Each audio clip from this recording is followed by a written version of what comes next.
मुझसे बहुत ज़्यादा क्वेश्चन पूछा जाता है कि मुझे बेस एग्जैक्ट बता दें कि किस टोन पे कौन सी बेस का इस्तेमाल सही से हम कर सकते हैं। अपने कलर के अकॉर्डिंग, अपने स्किन के अकॉर्डिंग आपने जो बेस सेलेक्ट करनी है उसके लिए 3 मोस्ट इम्पोर्टेंट थिंग्स हैं। First of all judgement of skin, second skin tone और थर्ड नंबर पे आ जाते हैं अंडरटोन। जब तक इन 3 चीज़ों का आप लोगों को नहीं पता होगा तब तक आप अपनी स्किन के अकॉर्डिंग सही से मैच करके फाउंडेशन नहीं परचेज कर सकती हैं। अब सबसे जो इम्पोर्टेंट स्टेप होता है मेकअप का वो होता है फाउंडेशन। फाउंडेशन क्या काम करता है? फाउंडेशन आपकी स्किन को इवन करता है, दाग, पिगमेंटेशन, रेडनेस को कवर करता है, मेकअप को स्मूथ फिनिश देता है। फुली मेकअप के लिए, फुली कैनवास बनाने के लिए हमें फाउंडेशन की ज़रूरत रहती है। अब बात करते हैं जजमेंट ऑफ स्किन की कि हमने अपनी स्किन टाइप को किस तरह से जज करना है। सबसे पहले आ जाती है ऑयली स्किन, फिर ड्राई स्किन, नॉर्मल स्किन और कॉम्बिनेशन स्किन। पहले बात करेंगे हम ड्राई और ऑयली स्किन के बारे में। ऑयली स्किन कैसे पता लगेगी, ड्राई स्किन का कैसे पता करेंगे? अगर आपके फेस पर बहुत ज़्यादा बहुत जल्दी ऑयल आ जाता है, ओपन लार्ज पोर्स हैं, मेकअप जल्द मेल्ट हो जाता है, तो आपकी ऑयली स्किन है। अब ड्राई स्किन कैसे पता लगेगा? ड्राई स्किन, अगर आपकी स्किन टाइट है यानी खिंची खिंची फील होती है, ड्राइनेस आती है, खुश्की आ जाती है, फ्लेक्स का नजर आना, मतलब कि जिसे अब ऑयली स्किन और ड्राई स्किन की फाउंडेशन कौन सी होंगी? सबसे पहले हम बात करते हैं ऑयली स्किन के लिए। ऑयली स्किन में आप मैट फाउंडेशन यूज करेंगी, ऑयल फ्री फाउंडेशन यूज करेंगी, मैटिफाइंग प्राइमर का इस्तेमाल करेंगी और साथ ही साथ लूज पाउडर का भी इस्तेमाल करेंगी जो बेस को सेट करने में, उसको लॉक करने में हेल्प करेगा। अब ड्राई स्किन में आपने कौन कौन सी फाउंडेशन का इस्तेमाल करना है? हाइड्रेटिंग फाउंडेशन यूज करेंगी, यूवी फाउंडेशन यूज करेंगी, मॉइस्चराइजर यूज करेंगी और हाइड्रेटिंग प्राइमर का लाजमी इस्तेमाल करेंगी।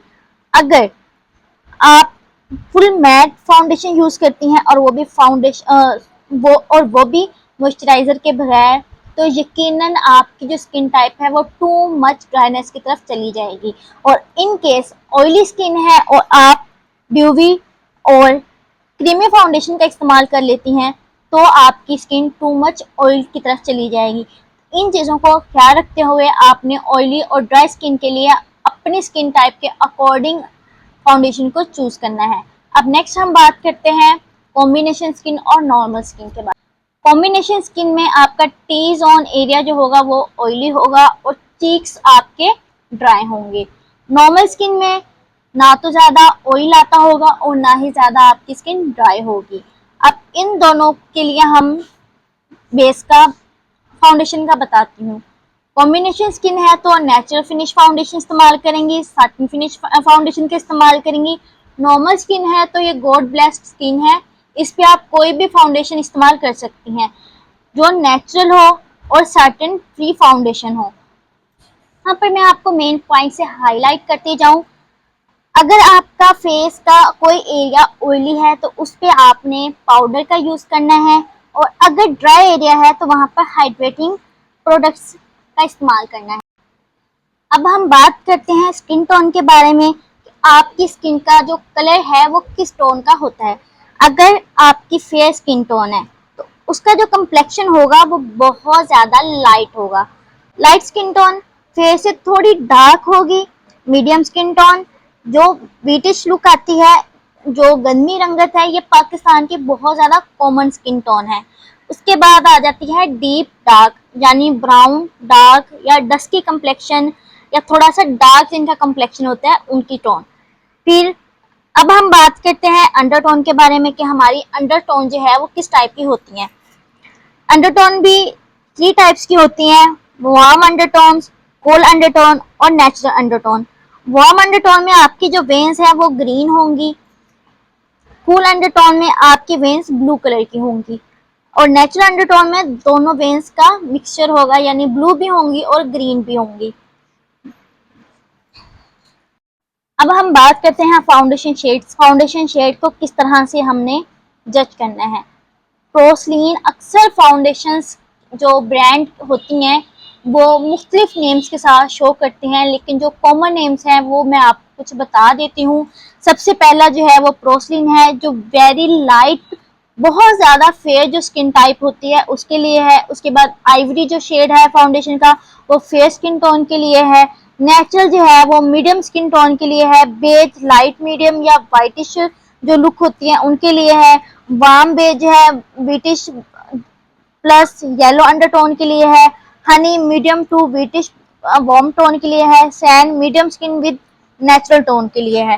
कैरामल जो है वो मीडियम डार्क स्किन टोन के लिए है। टॉफी डार्क ब्रिटिश जो टू डीप स्किन के लिए है। Mocha deep brown tone. Espresso very deep skin tone के लिए है। और जो पाकिस्तान में जो कम्प्लेक्शन के अकॉर्डिंग फाउंडेशन यूज की जाती हैं वो है प्रोसलीन, हनी और कैरामल। अब इन सब का जो है मैं आपको शॉर्ट वे में समझा देती हूँ। प्रोसलीन बहुत ज्यादा फेयर टोन के लिए है। आइवरी फेयर स्किन टोन के लिए है। न्यूड लाइट स्किन जिनकी होती है, मतलब न्यूड लाइट स्किन के लिए। नेचुरल मीडियम पाकिस्तानी जो स्किन होती है उनके लिए। बेज जिनकी गंदमी रंगत होती है। हनी जो गंदमी से थोड़ी सी ज्यादा डार्क यानी वार्म स्किन के लिए। कैरामल जो है वो डस्की स्किन टाइप्स के लिए। और जो टॉफी शेड है वो भी डीप डार्क स्किन जिनकी होती है उनके लिए। यानी कि प्रोसलीन आपने तब लेना है जब आपकी फेयर टोन है। लाइट न्यूड कलर आपने तब चूज करना है जब आपका लाइट टोन है। नेचुरल आपने तब लेना है जब आपके मीडियम टोन है। और बेज और हनी आप उस कंडीशन में ले सकते हैं जब आपकी स्किन थोड़ी सी मीडियम से ब्रिटिश की तरफ है, गंदमी कलर की तरफ चली जाती है, ठीक है। उसके बाद बेज और हनी अगर आपकी गंदमी रंगत है। कैरामल डस्की स्किन टाइप के लिए। और टॉफी और मोका जो है वो डार्क स्किन टाइप के लिए। फिर भी अगर आपको थोड़ा सा मतलब ना समझ आए, कुछ भी पूछना हो कमेंट्स कर दीजिएगा या व्हाट्सएप कर लें, मेरा नंबर बायो में होते हैं, मौजूद है। हर एक सोशल मीडिया के अकाउंट पे मेरा लगा हुआ है तो आप वहां से ले सकती हैं। अच्छा, अब मेन टिप्स एक मैं आप लोगों से शेयर कर देती हूँ कि फाउंडेशन को हमने कहाँ पर चेक करके लेना चाहिए। फाउंडेशन कभी भी आपने हाथों की स्किन के ऊपर मतलब नहीं लगाना चाहिए। कुछ कहते हैं यहाँ लगा लो, यहाँ लगा लो, यहाँ लगा लो, यहाँ नहीं। आपने फाउंडेशन को हमने अपने फेस के लिए लेना है तो फेस पर ही लगा के चेक करनी है। हाँ, फुल फेस पे ना लगाएं आप लोग, लेकिन अपनी जो नेक होती है, नेक के मतलब के इस साइड पर आपने इस तरह से लगा के उसको मतलब चेक कर लेना है। और नेक के इस तरफ नहीं लगाना, जा लाइन के जो नीचे है वो नेक के ऊपर इस वे में नहीं लगाना, उसको स्ट्रेट वे में लगाना है। फिर वो उसको थोड़ा सा ब्लेंड करेंगे हाथों से। अगर तो वो आपकी स्किन के अंदर बिल्कुल मर्ज हो जाता है, ब्लेंड हो जाता है, फिर वो आपकी स्किन टाइप का है। अगर आप मतलब कि कहीं और चेक करती हैं, फॉर एग्जांपल हैंड्स पे, तो वो हैंड्स के लिए थोड़ी ना ले रही हैं। थोड़ा सी कॉमन सेंस इस्तेमाल करके फिर आप उसको चूज कर सकती हैं। बड़ा इजी है। उम्मीद करती हूँ समझ आ गई होगी। फिर भी कुछ चीज़ ना समझ आए तो मुझे कमेंट्स कर देना। Okay, bye.